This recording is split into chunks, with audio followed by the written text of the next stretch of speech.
Back in 2017, I was living in St. Petersburg, Florida, and my life was extremely quiet. I was the kind of person who preferred staying home rather than going out to crowded places. After work, I usually went straight back to my apartment, made dinner, watched something on TV, and went to bed early. Bars, clubs, and nightlife were things I rarely experienced. I had lived in St. Pete for about 4 years at that point, but I barely knew anything about the city's nightlife. The farthest I usually drove was a few miles to the nearest Walmart. So when my coworker Jenna started asking me to go out with her, I kept turning her down. Jenna was about 10 years younger than me and the complete opposite of my personality. She was outgoing, energetic, and loved going out every weekend. She kept insisting that I needed to live a little. At first, I laughed it off, but she wouldn't let it go. Week after week, she kept asking, and eventually another coworker named Mira joined in, teasing me about being a homebody. After weeks of hearing the same thing over and over again, I finally gave in. I told Jenna that the following weekend I would go out with her and Mira for one night. She looked genuinely excited, like she had just won some kind of challenge. The following weekend arrived, and Jenna came over to my apartment that evening before we headed out. She told me she wanted to leave her car in my parking lot and ride with me instead. That immediately made me nervous because it meant I had to be the one driving everywhere. Even though I had lived in the city for years, I barely knew my way around outside my neighborhood. Without GPS, I would probably get lost within minutes. Still, I tried to push that anxiety aside. I told myself it was just one night and that nothing bad was going to happen. We got into my car and drove across town to pick up Mira from her apartment. When we arrived, she wasn't quite ready yet, so Jenna and I went inside and waited for about 10 minutes. Eventually, Mira came out, dressed for a night out, full of excitement, and the three of us piled back into my car. Since I was driving, Jenna took responsibility for navigating using the GPS on her phone. The closer we got to downtown St. Pete, the busier the streets became. Neon lights glowed everywhere, music echoed through the streets, and groups of people were walking from bar to bar. It already felt overwhelming to me.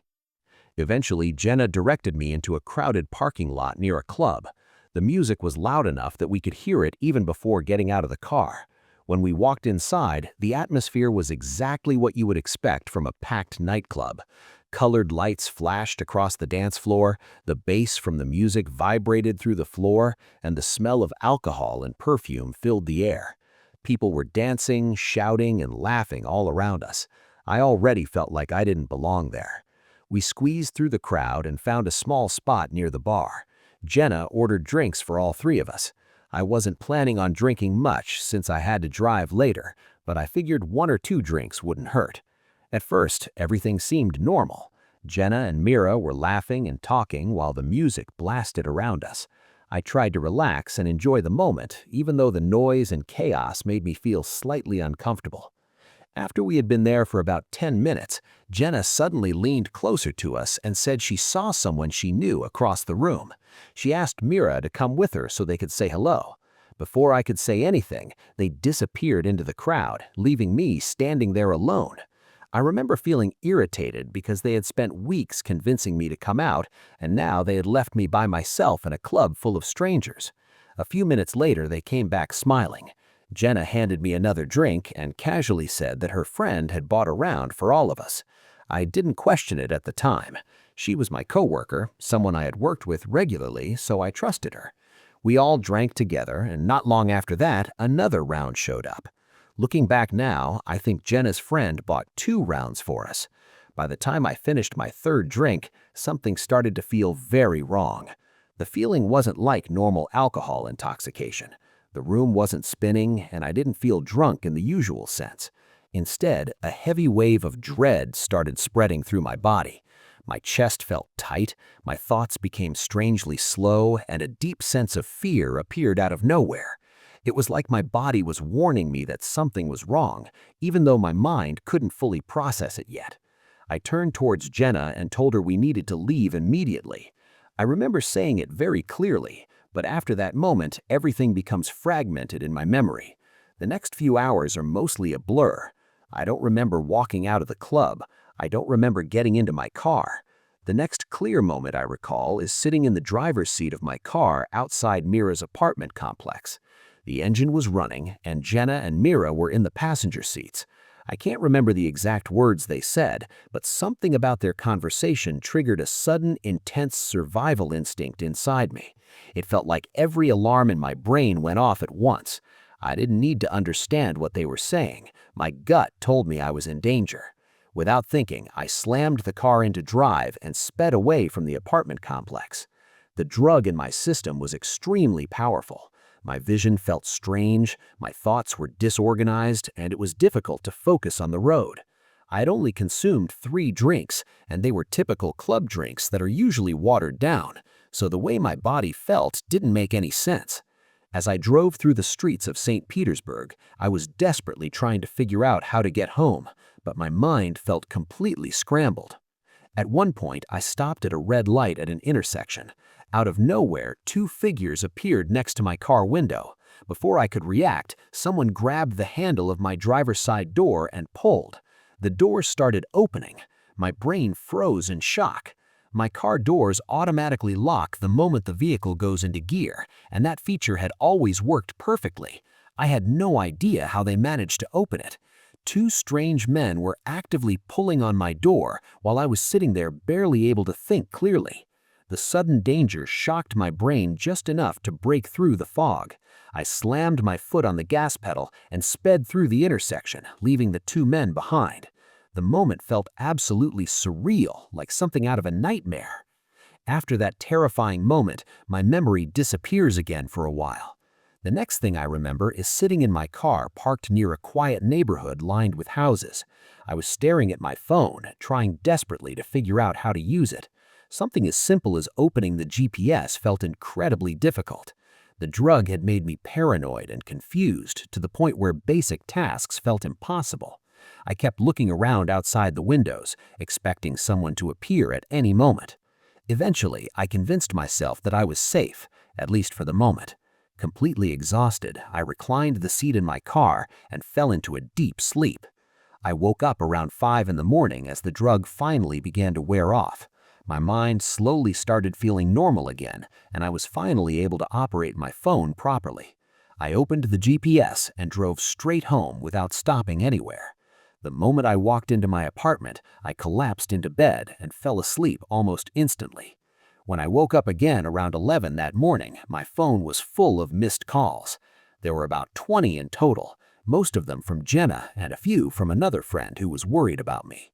When I finally called Jenna back, she sounded frantic and demanded to know where I had disappeared to the night before. I immediately told her that someone had stiked my drink and that I had left because I felt like something terrible was about to happen. For a brief moment, there was silence on the phone, and then Jenna said something that completely confirmed my suspicions. She casually admitted that the stiked drinks were not meant for me. The moment those words left her mouth, she realized what she had revealed and quickly tried to change the subject. But it was too late. I already knew she had been involved in whatever plan had been unfolding that night. She told me she would come by later that day to pick up her car from my apartment parking lot. After hanging up the phone, I started thinking about the 2 men at the intersection. For a moment, I wondered if that part of the night had been some kind of hallucination caused by the drug. To be sure, I went outside to check my car. When I walked around to the driver's side door, I immediately saw something that made my stomach drop. The plastic casing around the door handle was completely missing. It looked like it had been ripped off by force. Whoever had grabbed that handle while trying to open my car must have still been holding on to it when I sped away. The damage proved that the moment at the intersection was completely real. Someone had actually tried to get into my car while I was drugged, alone, and vulnerable. That realization made me furious. Jenna had placed me in a situation where something truly horrible could have happened. After that day, I never spoke to her again. Looking back now, the only reason I managed to escape that night is because I listened to my instincts. Sometimes your gut knows the truth long before your mind understands what's happening, and that instinct might be the only thing standing between you and real danger. I grew up in a small coastal town that becomes incredibly busy during the summer months. Tourists flood the beaches, Families walk along the shore, and the streets are always full of life. But once summer ends and school starts again, the town becomes quiet almost overnight. The nights grow darker, the air turns colder, and the once crowded beaches become nearly empty. One of the most popular places in town is a long stretch of sand dunes located just past the main beach. The dunes roll on for what feels like miles, forming hills and valleys of sand, covered in rough grass and small bushes. During the daytime, the area feels completely safe. Families take scenic walks there, dog owners bring their pets, and hikers wander through the trails. Even if someone gets lost among the dunes, it's not difficult to find your way back. Walk in almost any direction for long enough, and eventually you'll reach the beach or a trail leading back to the main car park. A few weeks after school started, my scout group held our first Thursday meeting of the new season. Our group was divided by age. Younger kids were called Beavers, then Cubs, then Scouts, and finally Ventures for the older teenagers. I was part of the Ventures group, which meant we usually helped supervise the younger Scouts during activities. On this particular evening, the leaders decided to follow a tradition we did every year. We all met at the car park near the dunes just before sunset. The younger Scouts would hike down to the dunes and climb the largest one in the area, a tall hill everyone called Baldy Man. The older Scouts would guide the younger ones up the slope, helping them reach the top. Once they stood on the summit, they were officially welcomed into the Scouts group. It was meant to be a fun and symbolic challenge. While the Scouts began their hike toward the dunes, the Ventures stayed behind near the car park to practice first aid drills with our leader. For about 45 minutes, we practiced bandaging injuries, carrying someone with an improvised stretcher, and other emergency exercises. By the time we finished, the sun had completely disappeared, and the sky had turned dark. But we still had time before the meeting ended, so some of us decided to walk down to the dunes and meet up with the Scouts who were already there. A few of us were faster walkers and moved ahead of the rest of the group. My friend Noah and I were determined to reach Baldy Man and see the Scouts before they headed back. Two other Ventures named Thomas and Ewan decided to join us. The others stayed behind in pairs to act as checkpoints along the path so nobody would get lost. By the time the four of us reached the dunes, the darkness had deepened into something close to pitch black. The tide was fully in, meaning we couldn't walk along the flat beach the way people usually did. Instead, we had to move through the maze of dunes themselves. The sand shifted under our feet, and the tall grass scratched against our legs as we climbed up and down the hills. The moon provided just enough light for us to see faint outlines of the landscape. In the distance, we could barely make out the silhouettes of the Scouts standing on top of Baldy Man. They were farther away than we expected, so we kept moving quickly, stumbling and laughing as we tripped over uneven sand and small bushes along the way. At one point, we stopped on top of a ridge to catch our breath. When I looked back, I could see two other Ventures standing on another ridge behind us. They waved, and we waved back before getting ready to continue. I had just closed the cap on my water bottle when suddenly Thomas raised his hand and whispered for us to be quiet. His expression had changed, like he had heard something strange. For a few seconds, we all stood completely still, listening. The dunes were silent, except for the distant sound of waves crashing against the shore. Thomas asked if we heard something moving in the bushes nearby. None of us had heard anything, so we assumed it was just the wind rustling through the grass, even though the night felt strangely still. After another 10 minutes of climbing hills and sliding slopes, we finally reached the Scouts on top of Baldy Man. Everyone was in a good mood, congratulating the younger Scouts who had just completed their climb. But by that time, the sky had grown even darker, and it was clear we needed to start heading back toward the car park. The descent down the dune was fast and chaotic as we ran down the steep sand slope, trying not to fall. Once we reached the bottom, we began retracing our path through the dunes toward the ridge where we had seen the other Ventures earlier. Eventually, we reached that ridge and found the two ventures waiting there. I'll call them Cormac and Alice. Even in the dim moonlight, I could immediately tell something was wrong.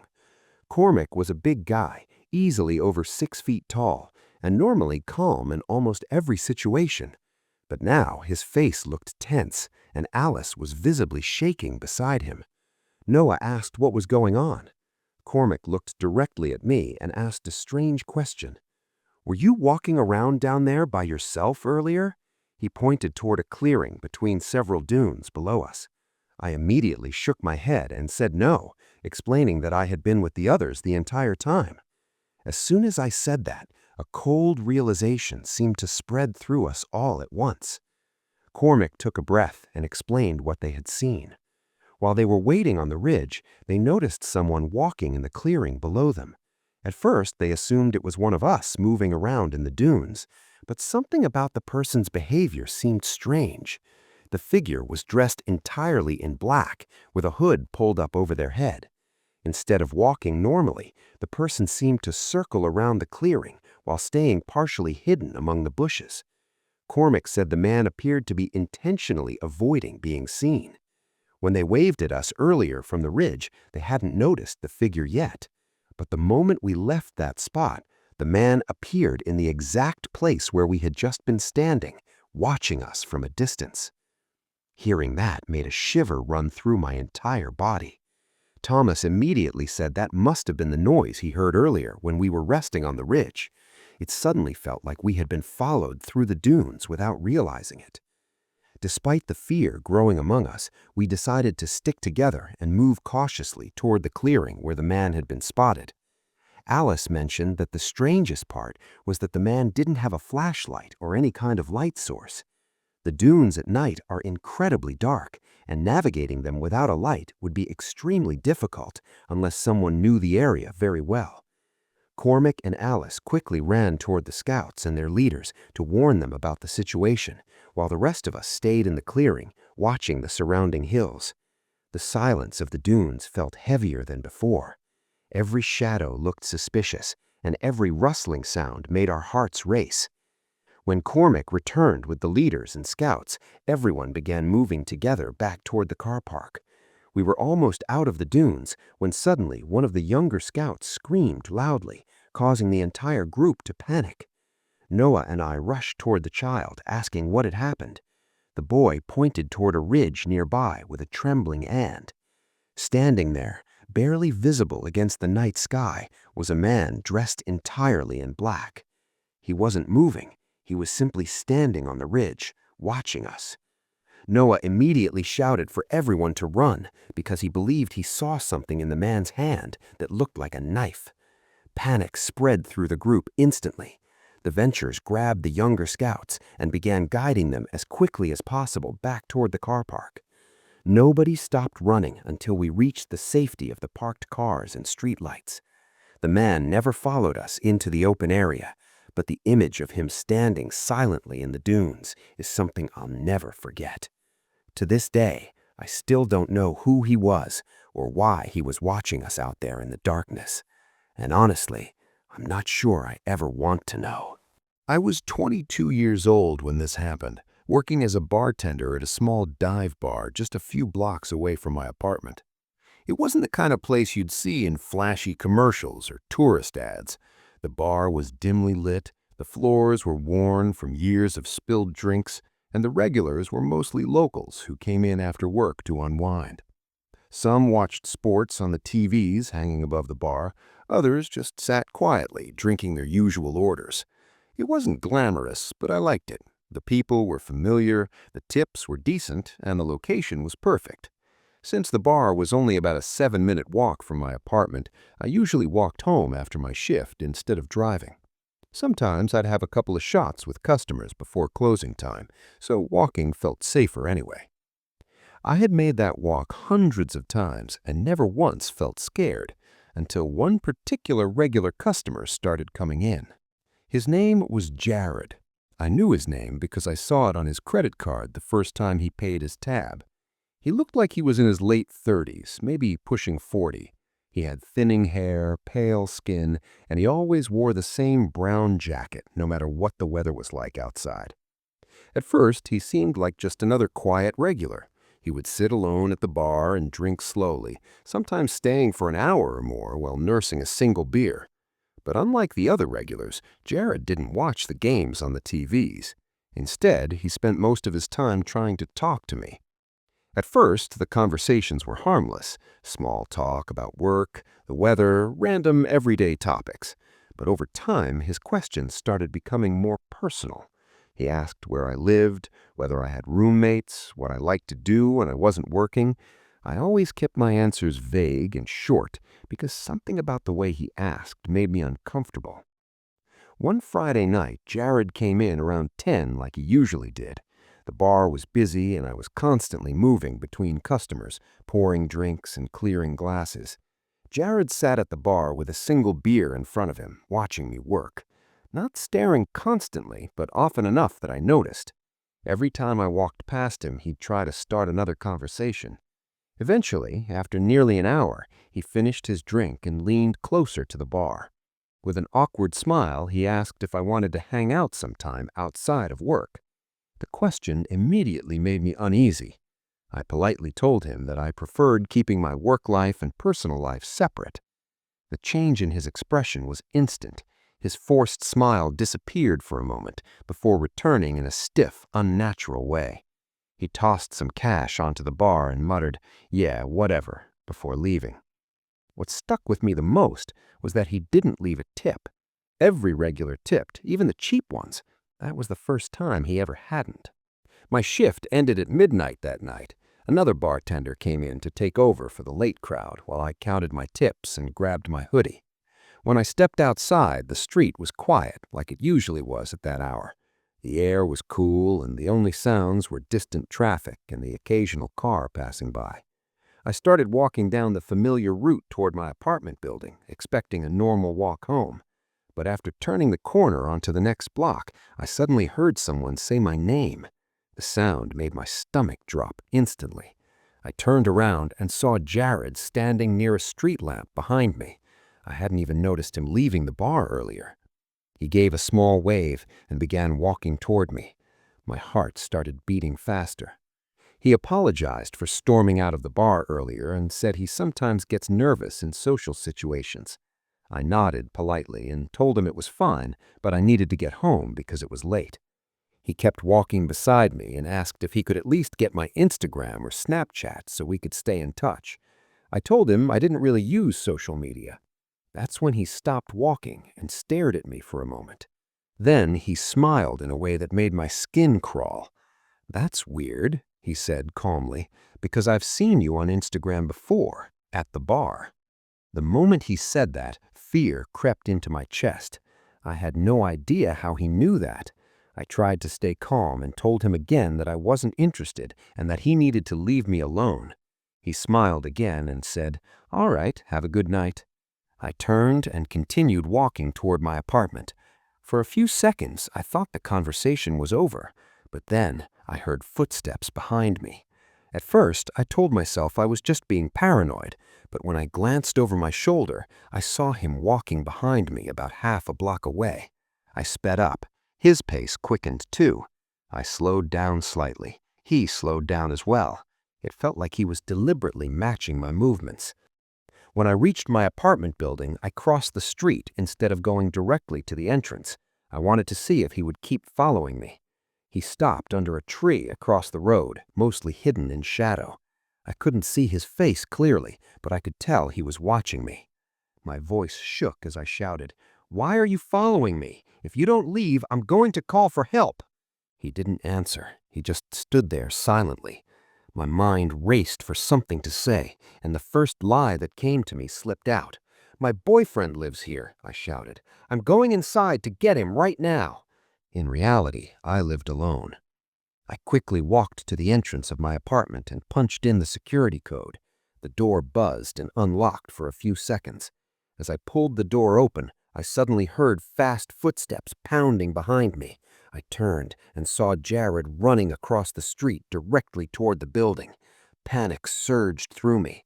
I ran inside and let the door slam shut behind me before sprinting up the stairs to the second floor where my apartment was.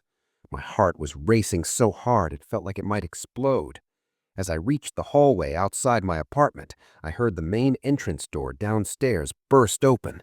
Then came the sound of heavy footsteps running up the stairs. My hands were shaking so badly I almost dropped my keys while trying to unlock the door. The footsteps were getting closer, echoing loudly through the stairwell. I finally got the key into the lock and threw the door open, rushing inside before slamming it shut and locking it. Only a second later, Jared's body crashed violently into the door from the hallway. The impact shook the entire frame. I screamed and backed away while grabbing my phone. He slammed into the door again, even harder, like he was trying to break it down. Then, suddenly, another door in the hallway opened. A man's voice shouted angrily, "What the hell are you doing?" Everything went silent for a moment. Then I heard hurried footsteps moving away down the hallway and toward the stairs. When I finally gathered enough courage to look through the peephole, I saw my neighbor standing outside his apartment door, looking confused and angry. Jared was already halfway down the stairs, disappearing from view without saying a word. My neighbor gently knocked on my door and asked if I was okay. I opened the door slightly, shaking and crying as I explained what had just happened. He stayed in the hallway with me while I called the police. Officers arrived quickly and took the situation very seriously. I gave them Jared's name from his credit card at the bar, and my boss later provided security footage showing him following me out. The cameras in my apartment building also showed him forcing his way inside behind me. The next day, a police officer called to tell me they had identified him as Jared Perez, and detectives were sending the case to the prosecutor. The charges included stalking and unlawful entry since he chased me into the building and tried to break into my apartment. The following morning, I went to the courthouse and filed for a restraining order. I had to stand in front of a judge and describe everything that had happened that night. After reviewing the police report and the security footage, the judge approved a temporary restraining order immediately. Police served Jared with the order soon after. Even though the legal system moved quickly, the fear didn't disappear right away. For weeks after the incident, every time I walked home from work, I checked over my shoulder constantly. I rushed inside my building and locked my door as fast as possible. Nothing like that ever happened again after that night. But I never forgot how close I came to something far worse. And every time I lock my door before going to sleep, I still remember the sound of someone slamming their entire body against it.